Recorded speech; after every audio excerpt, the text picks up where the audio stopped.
What's up guys, it's Flow1 here, and today I'll be showing you a really powerful build for you to use for your Titans for all endgame content. So let's get into the video.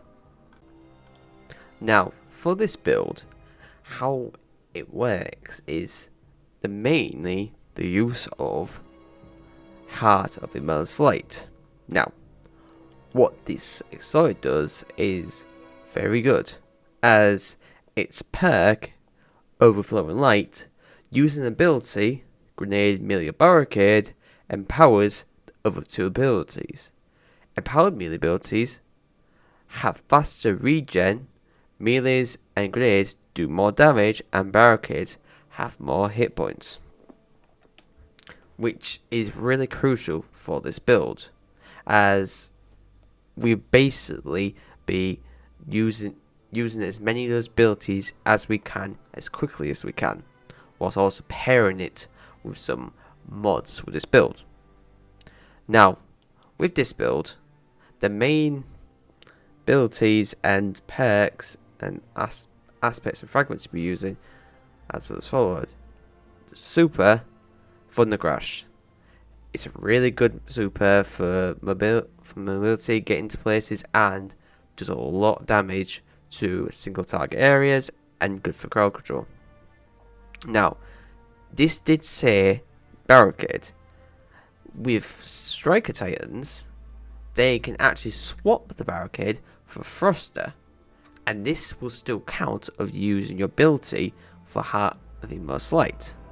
And this is the quicker one to use for the class ability than the Barricade, as you can just do it on instant and not waste any time popping down Barricade, which is really nice. Catapult Lift, it's a really good lift for Titans. Seismic Strike,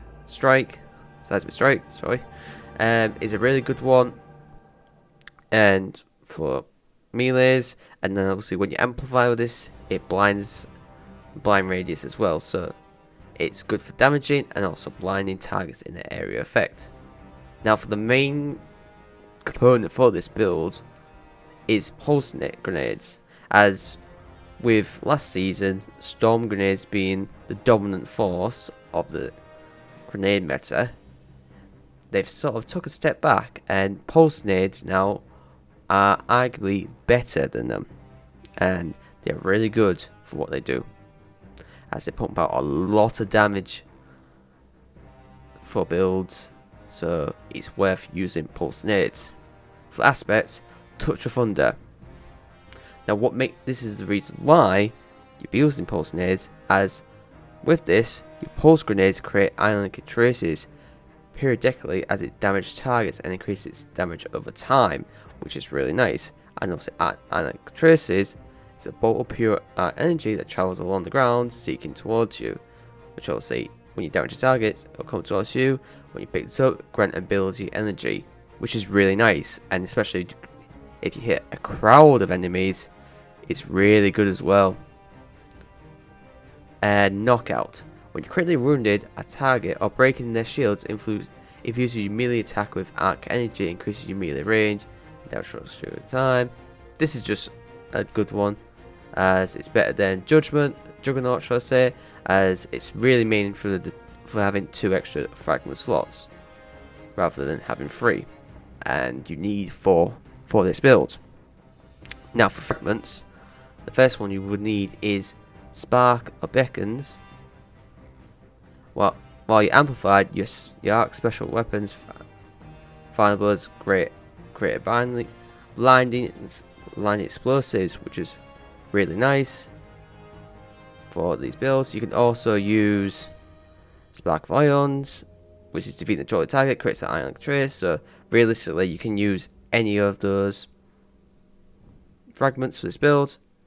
Spark of Resistance, while surrounded by combatants, you are more resistant to incoming damage, which is arguably really nice for this build, as if you're in a crowded area, you just get that damage resistance, and you get plus 10 in strength. Spark and Magnitude, your lightning arc grenades, lightning grenades, pulse grenades, or storm grenades have extended duration, so they last longer, which is nice. And spark of shock. Your arc grenades jolt targets, which is really good for crowd control for this build. Now, for the mods for this build, what we put on is quite crucial for this build, as this will help out making the grenade spam work as effectively as you can. As weapons doesn't really matter for this build. You can use whatever your weapons you want and you'll still put the same output. So on the Heart of Inmost Light, we've got Elemental Charge, as this is one key one for this build, and I'm getting into that. Elemental Ordnance, as obviously Elemental Ordnance, when you defeat Elemental Grenade, spawns Elemental Wells. As you will be spamming your grenades, this is really crucial, and this really benefits from this very well. Firepower, it's a really good build for this, as firepower allows you to, when you charge the light, you gain a portion of your grenade energy when you use your grenade, because in one stack of a charge of light, which is really nice, as when you throw a grenade, you get a bit portion back, and as you regening it quite quickly from Heart of Inmost Light, you'll just get it back very instantly.